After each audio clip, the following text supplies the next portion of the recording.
Navratri special व्रत वाले नमकीन देखिए, क्रंचपन से पता ही चल रहा हो कितने क्रंची बने हैं और बहुत ही करारे। आपके नमकीन काले पड़ जाते हैं, करारे नहीं बनते, तो टिप्स एंड ट्रिक के साथ बनाएंगे ये शाही नमकीन। तो ये मैंने लंबे लंबे स्लाइसेस वाले आलू लिए हैं। इसको मोटे वाले ग्रेटर होते हैं ना, इससे बिल्कुल ग्रेट कर लेंगे।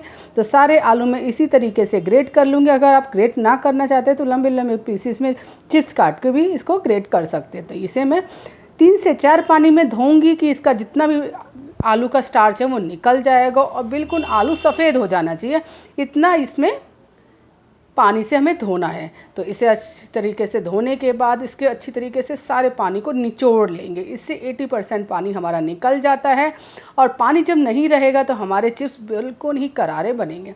इस कॉटन के कपड़े पे मैंने सारे आलू के लेयर्स को फैला दिया है। अब अगर आपके पास टाइम है तो इसे आधे घंटे के लिए पंखे में रख देंगे, नहीं तो इसे किसी कॉटन के कपड़े से सारा इसका एक्स्ट्रा पानी निकाल लेंगे और कुछ देर हम इसे पंखे के नीचे रखेंगे तो बिल्कुल ही ड्राइनेस से हो जाएगा। तो कुछ इस तरीके से देखिए सारे ड्राइनेस हो गए। तो इस बात का भी ध्यान देंगे कि जो तेल गर्म होना चाहिए बिल्कुल धुएंदार होना चाहिए। हल्का मीडियम होगा तो सारे तेल पी जाएंगे, काले पड़ जाएंगे आपके नमकीन। तो इस बात का स्पेशल ध्यान रखेंगे और इसी तरीके से हल्के हल्के हाथ से इसे हम अच्छी तरीके से देखिए कहीं भी आपके ये आलू काले नहीं पड़े हैं, बिल्कुल ही करारे कुछ इस तरीके से क्रिस्पीनेस के साथ तलकर इस तरीके से तैयार हो गए। जब ये ऊपर आ जाएंगे ना तो एकदम ये करारे कुछ इस तरीके से तैयार हो जाएंगे। इसे तलते समय ना सिर्फ हमें तेल का टेम्परेचर हाई रखना है। जितना तेल का टेम्परेचर हाई रहेगा देखिए बिल्कुल ही ये क्रिस्पीनेस से भरपूर करारे ये नमकीन बन के तैयार हो गए। तो इसे हमें कुछ इस तरीके से जालीदार कंटेनर में सभी को निकाल लेंगे।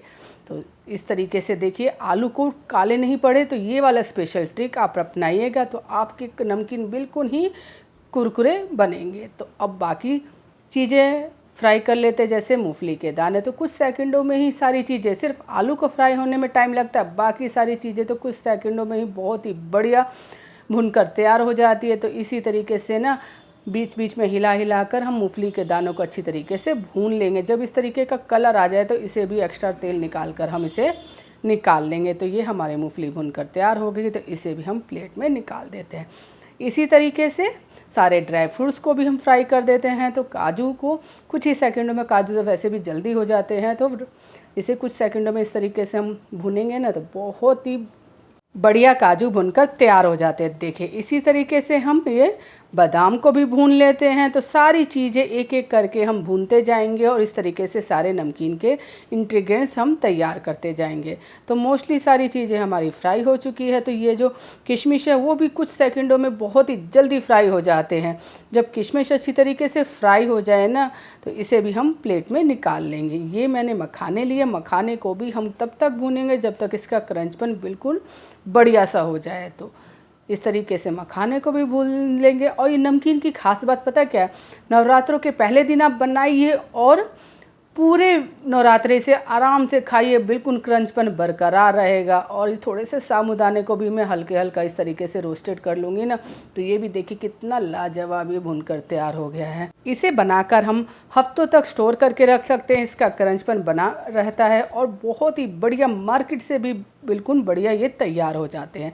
इसी तरीके से कड़ी पत्ता भी हम डाल देंगे। कड़ी पत्ते को भूनने के बाद सारे हमारे इंग्रेडिएंट्स भून चुके हैं, जो भी हमें नमकीन के लिए चाहिए ना वो सारे। अब इसमें पिसी हुई चीनी, सेंधा नमक जो व्रत वाला होता है, इसे मिलाकर बढ़िया से मिलाएंगे। ये देखिए क्रंचपन कितना बढ़िया आ रहा है और बिल्कुल ही मार्केट स्टाइल ये बनकर तैयार हो गए। कोई भी काला नहीं पड़ा है और सारी चीज़ें बिल्कुल परफेक्ट तरीके से हैं। तो ये देखिए कितनी लाजवाब देखने में लग रही। तो इस नवरात्रे आप इसे बनाकर स्टोर कीजिए। वीडियो अच्छी लगी तो सेव कर लीजिए, लाइक कर लीजिए, साथ में सब्सक्राइब कर लीजिए। Bye bye.